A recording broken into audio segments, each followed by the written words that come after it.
अस्सलाम वालेकुम everyone, welcome to my channel. क्या हाल है, कैसे हैं जनाब आप सब। उम्मीद करती हूँ आप सब खैरियत से होंगे और आप लोगों ने मुझे दुआ में ज़रूर याद रखा होगा। तो जनाब आज मैं आप लोगों के लिए बहुत मज़ेदार सी डिश की रेसिपी लेकर आई हूँ। वीडियो को लाजमी एंड तक देखिएगा। इस रेसिपी का नाम है green beans, fresh beans with आलू या ग्रीन बीन्स विद आलू, कुछ भी कह सकते हैं। ग्रीन फलियाँ होती हैं, ये बहुत मज़ेदार सी विंटर की सीज़न में आती हैं।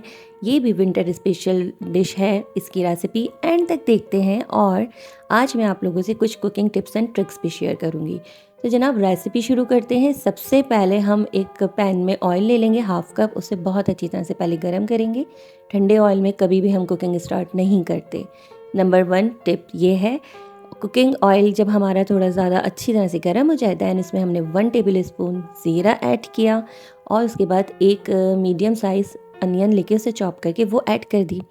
प्याज भी हम हमेशा गरम ऑयल में ही ऐड करते हैं, वरना हमारी प्याज जो है वो सॉफ्ट हो जाएगी अगर हम ठंडे ऑयल में ऐड करेंगे।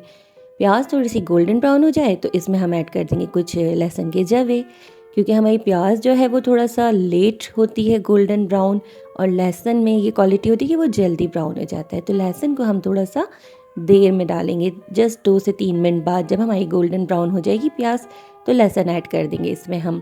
तो जनाब यहाँ लहसुन भी चला गया है, प्याज भी चली गई है, बहुत मज़ेदार खुशबू आ रही थी दोनों की। दोनों जो है लाइट ब्राउन हो चुके थे, अच्छा सा कलर आ गया था दोनों का। अब हम इसमें ऐड करेंगे आलू। आलू को हम थोड़ा फ्राई करेंगे पहले तो ऑयल में, इन सारी चीज़ों के साथ, प्याज लहसुन और ज़ीरे के साथ। अच्छा सा आलूओं का जो है टेक्सचर डेवलप हो जाएगा। उसके बाद हम इसमें ऐड करेंगे अपनी ग्रीन बीन्स। ग्रीन बीन्स बहुत मज़ेदार होती हैं और इसके साथ साथ बहुत ज़्यादा इनमें न्यूट्रिशन भी होते हैं। तो ये लाजमी आप लोग अपनी डाइट में शामिल कीजिए, इसकी रेसिपी फॉलो कीजिए और अगर मेरी रेसिपी पसंद आए तो लाजमी इसको चैनल को सब्सक्राइब भी कर दीजिएगा। यहाँ मैंने ग्रीन बीन्स की जो ऊपर का एक पार्ट होता है वो और एक पार्ट नीचे का, उनको कट करके सेंटर के पार्ट को 1 इंच, जस्ट 1 इंच के साइज़ का मैंने कटिंग करके अच्छी तरह से वॉश किया था और फिर इसे भी मैंने ऐड कर दिया आलूओं के साथ और इसको भी हम थोड़ा फ्राई कर लेंगे। तो बस ग्रीन बीन्स का जब आप काटें तो इसके साइज़ को इतना ही रखें तो बहुत मज़ेदार बनेगी। बहुत ज़्यादा छोटे करेंगे तो बहुत ज़्यादा सॉफ्ट होके वो घुल मिल जाएगी। तो बस जनाब दोनों सब्जियां ऐड होके फ्राई हो चुकी हैं। अब यहाँ हम कुछ स्पाइसेस ऐड करेंगे। स्पाइसेस में जाएगी 1.5 tablespoon red chili powder. आप लोग अकॉर्डिंग टू टेस्ट भी ऐड कर सकते हैं ये चीज़ें। हाफ़ टेबल स्पून इसमें गई है हल्दी और हाफ़ टेबल स्पून इसमें गया है नमक। बहुत सिंपल, बहुत इजी इंग्रेडिएंट्स होते हैं इसके, कोई हार्ड एंड फास्ट रूल नहीं, मगर बहुत मज़ेदार बन जाने वाली ये डिश है।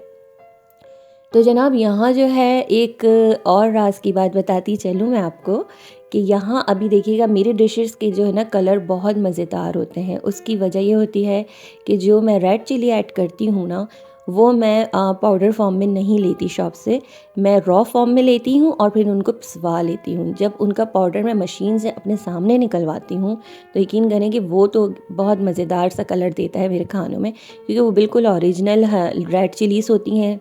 तो वही ऐड करती हूँ जिसकी वजह से मेरे खानों में बहुत अच्छा सा कलर डेवलप होता है।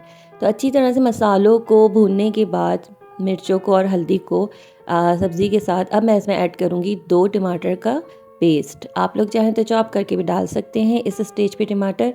मैंने टमाटर का पेस्ट बना लिया था और थोड़ा सा पानी भी ऐड किया था मैंने टमाटर के पेस्ट में। ये चीज़ भी चली गई जनाब इसमें और अब अच्छी तरह से इसको हम भूनेंगे। थोड़ी देर लिड लगा के रखेंगे ताकि हमारी सब्जियां वेजिस जो हैं वो सॉफ्ट हो जाए और टमाटर का पानी भी जो है वो ड्राई हो जाए। तो जनाब ये है रेसिपी ग्रीन बीन्स एंड आलू की। तो आप लोग आज साथ साथ में टिप्स भी सीख रहे हैं किचन कुकिंग की और साथ साथ एक बहुत मज़ेदार सी रेसिपी भी सीख रहे हैं। तो आप लोगों को मेरी वीडियो और रेसिपीज़ अगर पसंद आए तो कमेंट सेक्शन में मुझे फ़ीडबैक लाजमी दीजिएगा। तो जनाब यहाँ जो है वो मैंने अभी लिड नहीं लगाई थी, लेकिन थोड़ा बहुत जो था इसमें बॉयल आ चुका था और पानी जो टमाटर का था अपना और वेजिटेबल्स का वो भी अब मैं ड्राई करूँगी। तो उसके लिए मैं थोड़ी देर के लिए 10 से 5 मिनट के लिए लिड लगा दूँगी। लिड लगाने का मकसद ये होगा कि हमारी सब्जियां भी सॉफ्ट हो जाएं, टेंडर हो जाएं और हमारा मसाला भी अच्छा सा भुना हो जाए।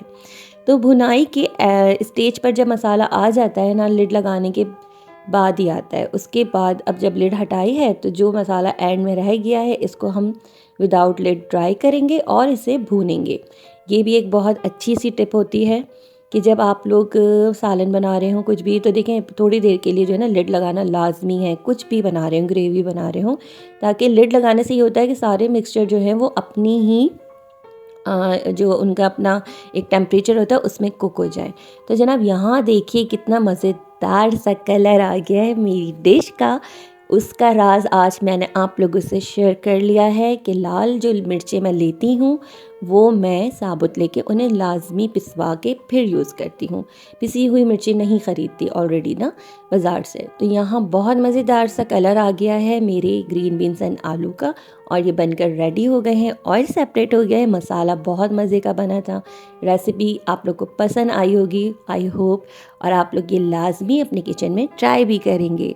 तो देखिए कितना प्यारा कलर, कितना प्यारा टेक्सचर आया है माशाल्लाह से। आप लोग भी लाजमी इसको बनाइएगा, और गरम गरम रोटियों के साथ भी ये सर्व कर सकते हैं, राइस के साथ भी सर्व कर सकते हैं। ये विंटर स्पेशल की एक और डिश मैं आप लोग के लिए आज लेकर आई हूँ। इंशाल्लाह आगे और बहुत मज़े मज़े की रेसिपीज़ लेकर आने वाली हूँ। चैनल देखते रहिएगा, सब्सक्राइब कर लीजिएगा, वीडियो लाइक कीजिएगा, और मुझे कमेंट सेक्शन में फ़ीडबैक देते रहिएगा, और दुआओं में तो प्लीज़ लाजमी याद रखिएगा। तो जनाब यहाँ फ़ाइनल लुक आ चुकी है मेरी ग्रीन बीन्स एंड आलू की रेसिपी की। बहुत मज़ेदार बनती है, आप लोग भी लाजमी इसे बनाइएगा और अपने फैमिली मेम्बर्स के साथ इसे एंजॉय कीजिएगा। तो चलती हूँ जनाब, दुआओं में याद रखिएगा मुझे। फिर आऊँगी किसी बहुत मज़ेदार सी, यमी सी, इजी क्विक बन जाने वाली रेसिपी के साथ, और बहुत मज़ेदार सी फिर लेकर आऊँगी अपने किचन की टिप्स एंड ट्रिक्स आप लोग के लिए। जब तक के लिए अल्लाह हाफ़िज़।